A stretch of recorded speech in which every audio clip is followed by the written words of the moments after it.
Cette recherche de la perfection, Rémi Maillard l'a toujours eue en lui. Et sa rencontre avec Bernard Dunant, fils du grand maître de l'art déco Jean Dunant, fut une étape importante dans sa quête. Il lui apprit beaucoup. Surtout à savoir observer.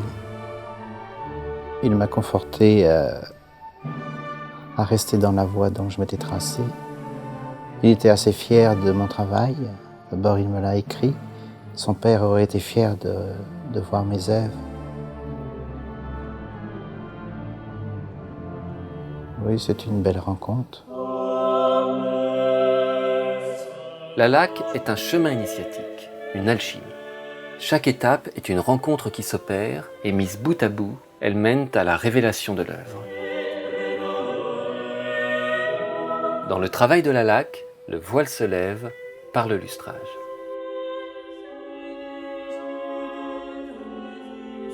Dans la tradition, chez les Japonais, le maître ne révélait jamais le lustrage, parce que c'était toute la profondeur, c'était l'âme du lac qui était donnée, qui était révélée.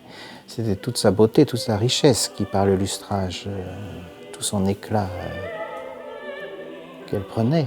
Les Asiatiques utilisaient souvent de la corne de cerf ou finissaient même à la paume de la main. Aujourd'hui, on utilise de la ouate à lustrer et puis des pâtes très très fines à polir.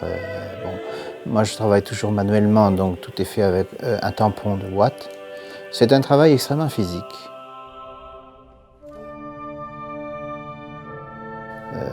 Ça demande beaucoup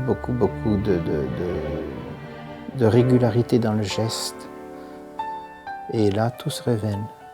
Tout se révèle, c'est que la moindre imperfection, le moindre oubli d'avoir rincé un vernis ou autre, vous le voyez dans le vernis.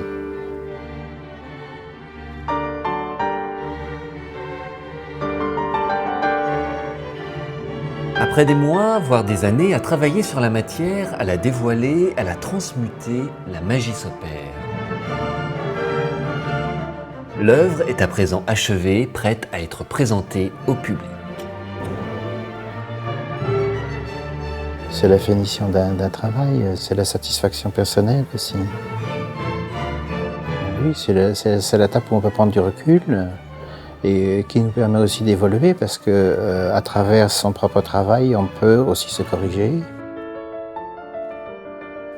C'est un métier en perpétuel mouvement, enfin pour ma part, qui me permet de chaque fois, à chaque œuvre finie ou chaque exposition, de me remettre en cause.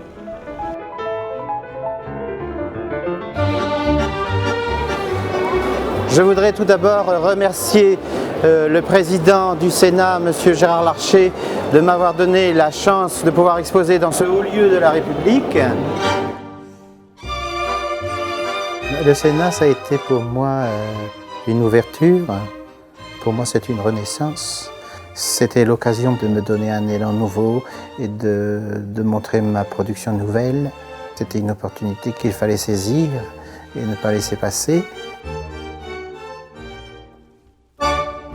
Exposer à l'Orangerie du Sénat est bien sûr une formidable récompense et la reconnaissance de tout le travail accompli par l'artiste. C'est également l'occasion de promouvoir cet art méconnu et de le faire découvrir au plus grand nombre. Les expositions de lac sont très rares. Les laqueurs se font de plus en plus rares aussi. Ce que je veux donc, c'est par un aspect pédagogique, donc faire connaître le métier et puis aussi faire connaître mon travail.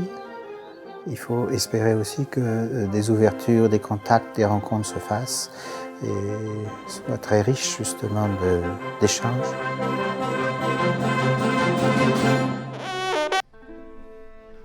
J'ai beaucoup d'œuvres de ma collection personnelle que je vais présenter, quelques pièces nouvelles, mais les plus belles sont à venir parce que je souhaiterais allier le bronze avec la laque ou d'autres matériaux, des œuvres plutôt futuristes, avant-gardistes. Ça sera l'objet d'une prochaine exposition.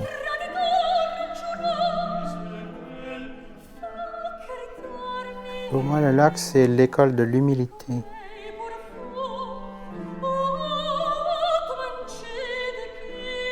La laque vous On ne possède pas le lac, on ne possède pas la matière, c'est elle qui nous possède.